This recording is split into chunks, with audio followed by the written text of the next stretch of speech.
my approach, I have handouts. I also have assistance in bringing up my PowerPoint. Look at me. He probably was going to last. Todd, can I have assistance? Yes, thank you.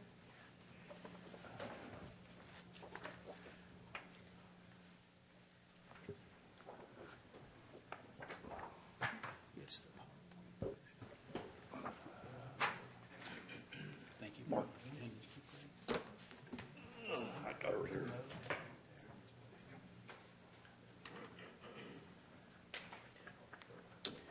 You know, I was going to start off by saying good morning, but I really should know better. I'm glad Mr. Siemens went between Chris and myself. Chris is a hard act to follow. I saw his presentation with approximately 100 people last night in a video conference, and Councilman Schaefer, thank you for participating last night. Another one. After the recent nearly 3 years of study, discussion, and debate, and guided by the 2018 Comprehensive Plan, these proposed ordinance amendments tackle the modernization of the 32-year-old buffer zones for wetlands ordinance. The proposed ordinance amendments are focused on improved protection of property values and safety of its residents by requiring more extensive natural buffers between new residential developments in its wetlands and waters, as well as substantial enhancements to ensure that Sussex County's drainage network is improved now and maintained in the future. Considered by many as the potential for the most monumental environmental legislation in the history of Sussex County, this action places significant responsibility on the shoulders of you. It is SARG's position that the Council has been stalwart over the past 3 years in recognizing the need to employ key county comprehensive plan strategies for preserving environmental areas and encouraging development practices and regulations that support natural resource protection. These efforts included a significant investment in an outside consultant to facilitate a buffer wetland work group comprised of outside professionals, county staff, as well as managing the review process through past and present pandemic conditions. The work group focused on defining the purpose, the function, and the benefits of proper buffers. Participating as a member of the group was a rewarding experience in an open forum which allowed for the free expression of points of view, exchange of ideas, and at times spirited dialogue. Subject matter experts brought their talents and experiences to the table. For me, it was a learning experience that enabled me to gain a broader perspective. One of the biggest takeaways from the group's work was that updating buffer regulations is not a property rights issue, but one of striking a balance between private and public need.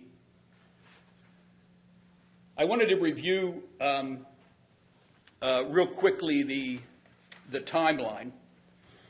The wetland group met from February through July of 2019, followed by a process outcome meeting to the council in this room in September of 2019. And since then, we are here today. Now, the goal of the work group was to provide recommendations to Sussex County Council for updating the county buffer ordinance as it applies to the development projects submitted to Sussex County for new residential development for major subdivisions, clustered subdivisions, residential planned communities, and residential conditional uses. Again, it's been shared before, 13 members, 9 three-hour sessions. But the guiding principle was to update and improve the ordinance to make it easy to understand and to provide for predictability and enforceability. In September of 2019, this process update was delivered to you, or some of you. At that time, it was reported that consensus was reached on the following aspects: resources subject to the ordinance, definitions of those resources, definition and function of buffers, buffer widths to protect each resource, a two-zone buffer management approach, the width of each zone in each buffer, the activities that were permitted or not permitted. Buffer averaging was also agreed to, and buffers and resources would not be located on any individual subdivided lots. Areas requiring further discussion and collaboration at that meeting were to include criteria for buffer averaging, resource mapping, management requirements, waiver programs, and incentive programs. Now, since that time, there have been county officials' discussions. There's been one-offs between citizens and county officials. There's been informal wetland buffer work group member discussions. However, there was no effort by the county to reconvene the work group to gain consensus. As with many initiatives, especially ones of this magnitude, there is always the influence of special interest without the benefit of the consensus process. As a member of the Wetland Buffer Work Group, and in consultation with other work group participants, there is clear agreement that certain provisions in today's 12/17/2021 proposed amendment do not have the benefit of the consensus approach. Nevertheless, on September 14th, 2021, the Council discussed the ordinance and voted to proceed drafting of an ordinance. On November 4th, Planning and Zoning public hearing made a recommendation for the ordinance to move forward. Now, just a comment here. I participated in the Planning and Zoning public hearing. On the 4th, Councilman Robertson went to tremendous detail in the modifications that were made in the document since the public hearing. It must have taken him 25 minutes to go through all the fine points in the modifications that were made. Planning and Zoning immediately voted to move it forward. Not 1 minute of discussion. And I find that hard to believe, something as complicated and comprehensive as this produced no discussion with the Planning and Zoning group. And maybe that's why we're spending so much time today, in some ways, doing their work.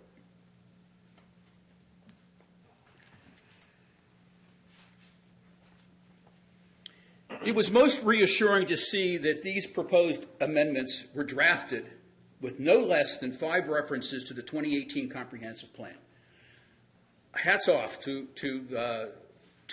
including and framing the proposed ordinance around the goals and strategies from the Comprehensive Plan. This is something we hope to see with all forthcoming new ordinance amendments. Again, I'm not going to list them all, but again, substantial enhancements to ensure that Sussex County's drainage network is improved, preserving environmental areas from development and the protection of wetlands and waterways, encouraging development practice and regulations that support natural resource protection. Bottom line, the ordinance promotes and protects the health, safety, convenience, orderly growth, and welfare of the inhabitants of Sussex County.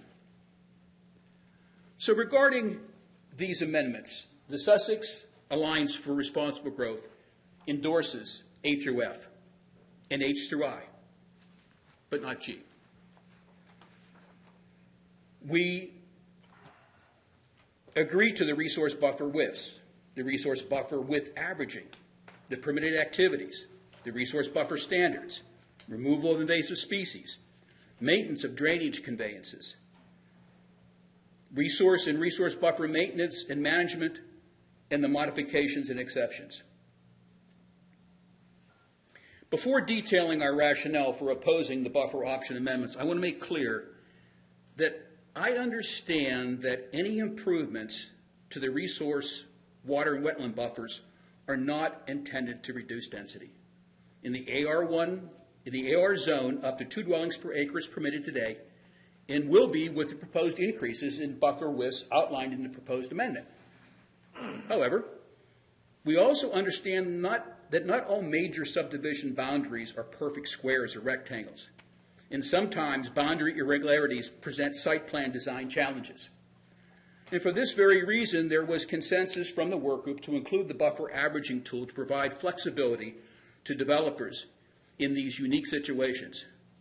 Most people that I've spoken with believe that the buffer averaging provision more than sufficiently provides for this flexibility.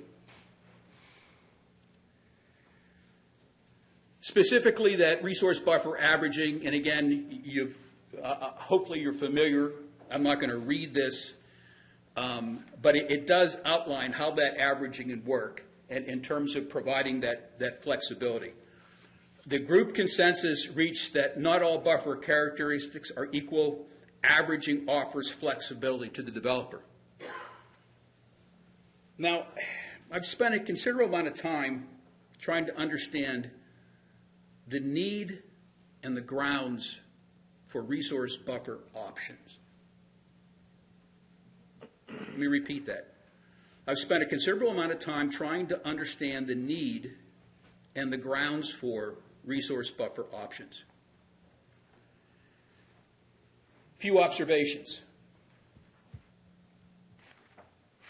The resource buffer options section is overly complicated.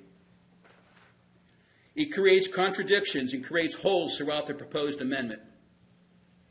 And it would be an enforcement nightmare.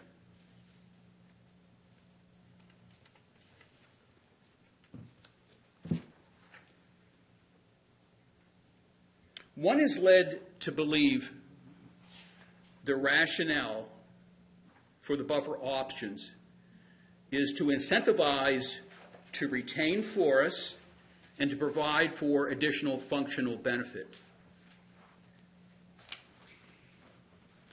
Here is one of those contradictions.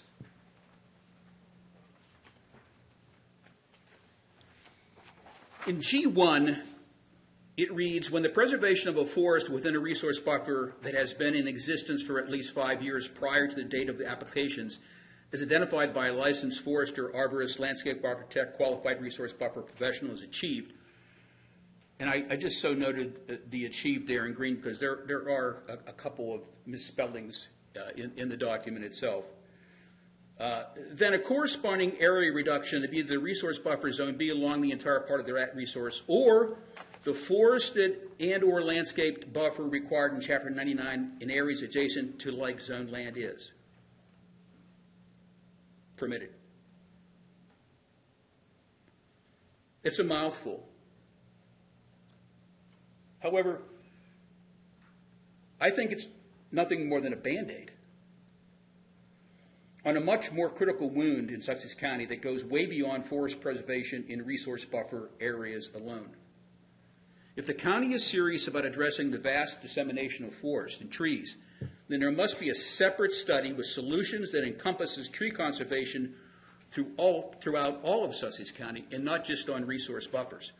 Now, there are countless examples in neighboring jurisdictions where tree conservation is a priority, and it's working.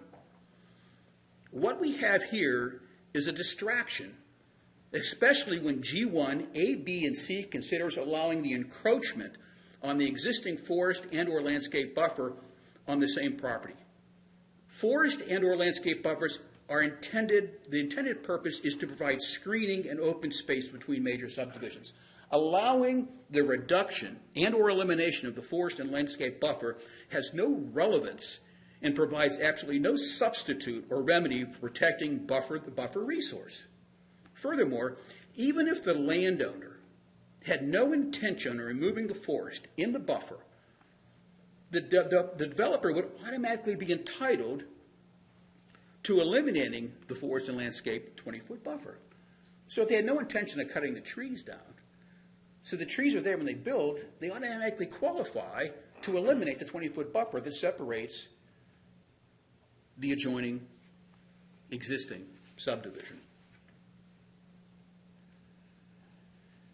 this was a head scratcher, and I'm not going to go into a lot of details. I think Chris did a much better job in explaining G1B. So I'm going to move on.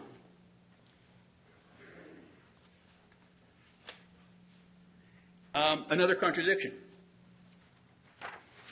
According to Section D, Resource Buffer Standards, forest, defined as all existing trees and understory, constitutes a proposed resource buffer, requiring it to be preserved and maintained in its natural state. Yet, in Section G3, under buffer options, now this reads, for purposes of this subsection, G, forest, shall mean a vegetative community dominated by trees and other woody plants covering the land area of 10,000 square feet or greater. Forest includes areas that have at least 100 trees per acre, with at least 50% of those having a 2-inch or greater diameter, and so on. So it's really, forest was never defined in the definition. Forest is defined only in the section as it relates to buffer options. How does it relate that the buffer standard does not allow you to remove a tree, and yet in the options, it defines what a forest is? So are we saying that if you have a 9,000 square foot forest that's obviously less than the 10 feet that's stated here, and that 9,000 square foot forest is a 20-foot wide times 400 feet, which we understand to be a hedge grove. So does that mean that a hedge grove will not be treated as a forest? So again, I'm not totally clear in terms of exactly what that means or how it interacts with the buffer standard, but it certainly is not clear as it's stated in G3. And for me, if we look at the stated purpose for buffer options, again, it reads to incentivize the retention or expansion of resource buffers or provide for the additional functional benefit of resource buffers. Let me, if I can just deconstruct that statement. So incentivize is defined as provide someone with an incentive for doing something. And functional benefit as it relates to a fair exchange would mean that functional equivalent means that when a practice, a method, a technique, a procedure, a design material, or component performs in the same function and provides the same or improved utility as being required. So my question is there an even exchange between what the developer is being incented for? And I'll show you an example of that. But my point is that in any quid pro quo, I give you this, you give me that, there should be a functional equivalency. There should be some type of equity in what's being exchanged. And the fundamental problem I have, especially as it relates to the easement option offered, is this matter of functional equivalency. The other, as Mr. Vincent put it, the other thing that I'm not satisfied with, and in your comments this morning with regards to an earlier topic on the agenda, where you had voiced lack of satisfaction. My lack of satisfaction also is some of these buffer options, and Chris touched upon this, they may address or remedy one, and only one, of the three purposes in the function of buffers. Is there peer review science that supports that off-site buffer easements produce equal, much less the additional claim as it relates to performing not just one but all three of the resource buffer options? So when we talk about to incentivize the retention of expansion of resource buffers or provide for additional functional benefit, it may satisfy one of the three, but in most cases it doesn't satisfy all three. And the claim here is going to provide additional functional and not just equal function. And again, those functions are improve and protect the water, provide wildlife habitat, provide for wildlife habitat, nesting, and so on, and also, most importantly, to enhance or maintain flood storage. If an off-site buffer easement cannot demonstrate equal or greater net benefits, it should not be allowed.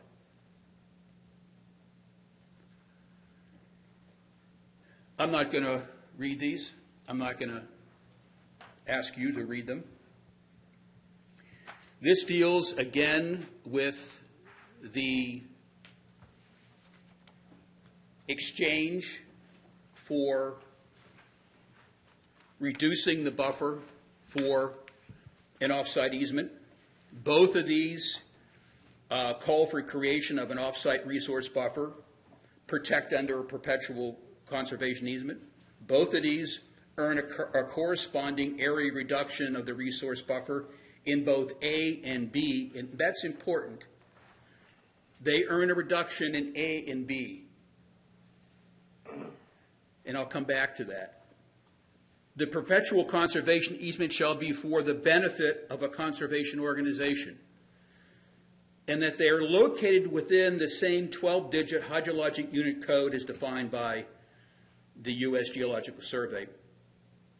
But nothing said regarding the exchange providing any type of functional equivalency. One may ask,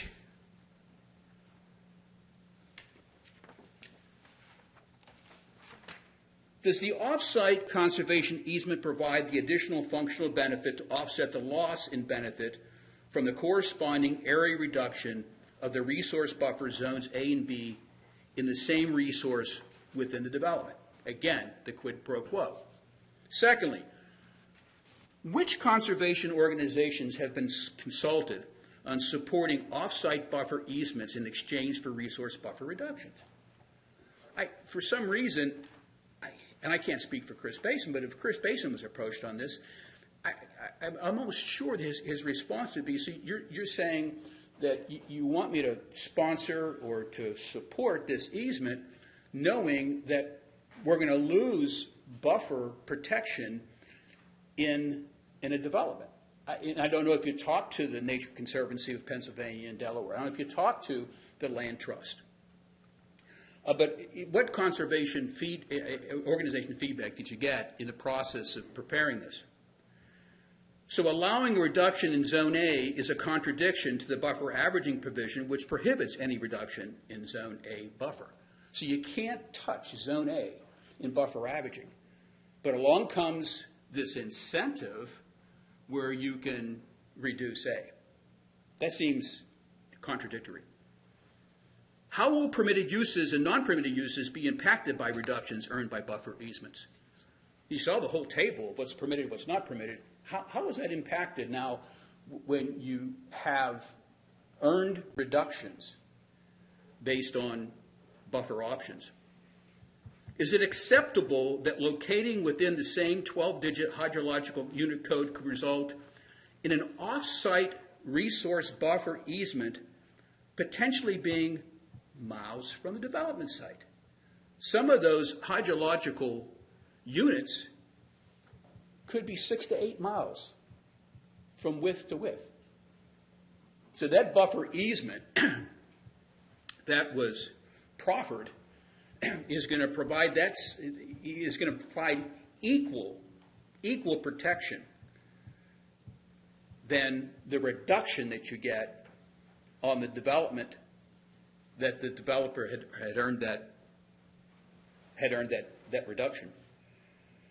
Why is there no reference to off-site buffer easement management in the section H resource buffer maintenance and management? No mention in terms of the off-site buffer easement.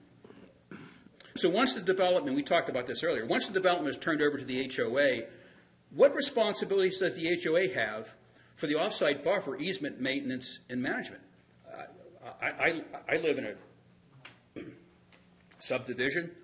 I'm the president of subdivision. The vice president's here with me tonight. We don't have a water resource, but I'd have a tough time convincing the vice president we've got to travel 6 miles to make sure that the buffer that the off-site easement buffer is being taken care of. Because the off-site buffer easement becomes part of a site plan, does the county become a co-plaintiff when an HOA in future off-site buffer violations? Is it acceptable that the combination of buffer averaging and earned on-site buffer reductions results in buffers that are less than the current buffer regulations today? And yes, Commissioner Riley, you were right in asking that question. It could net to be where it is considerably less than what it is today. And I'll show you an example of that.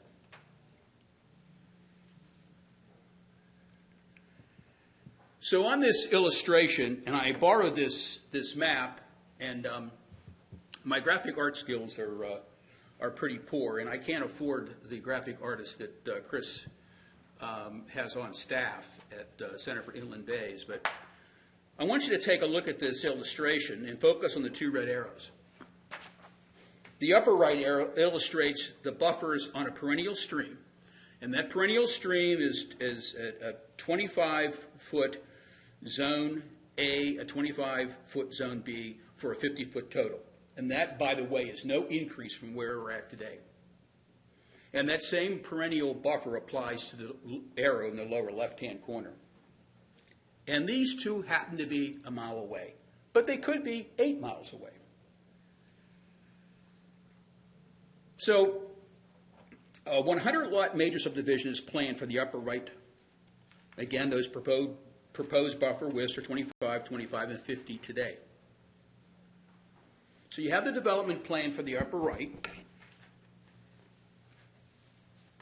And so now you have a scenario where the perennial stream buffers bordering the subdivision in the upper right could be reduced, including both the zone A and B, in exchange for expanding the existing buffer in lower left to equal a like amount of buffer reduction from the subdivision buffer.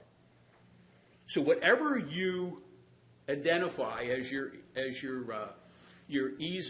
whatever reduction you want up above, you create that buffer easement down below, 1 mile away. Now keep in mind, just on the surface, is that functionally equivalent? We're going to gain what could be, 25 to 50 feet of we're going to lose 20 to 50 feet of buffer protection. And what we're picking up down below is an area that is not impacted at all. There's no homes down there. So you've got impact of 100 homes up here on a smaller buffer, a more narrow buffer. And it's supposedly offset with that same square footage of buffer down below. But the big difference is there's no impact down below. And there certainly is an impact up above.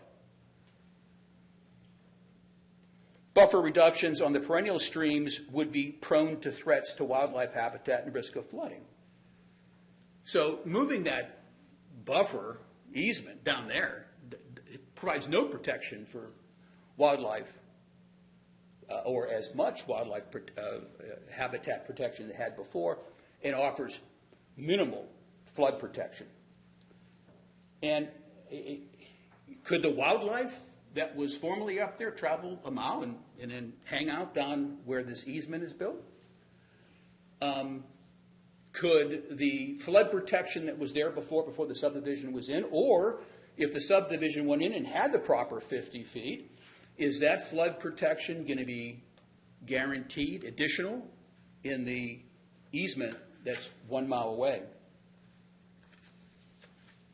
Some believe that the buffer option amendments are the proverbial a solution looking for a problem. Is it really about forest retention and retention or expansion of resource buffers in providing additional functional benefits? Is it really about retention of forest? Is it really about expansion of the buffers? Or is it, at the end of the day, an accommodation enabling developers to build closer to a water resource in order to realize the 20 to 35% lot premium? When you ask yourself, why would a developer want to build closer to the water resource? I know some of you live close to the water, and you derive the benefits from it.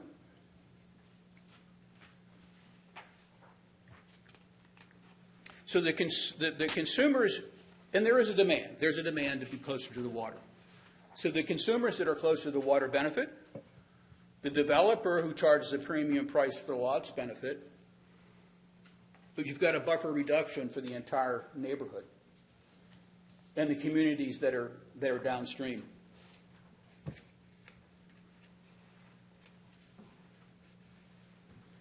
And and I'm sure this is an error of omission.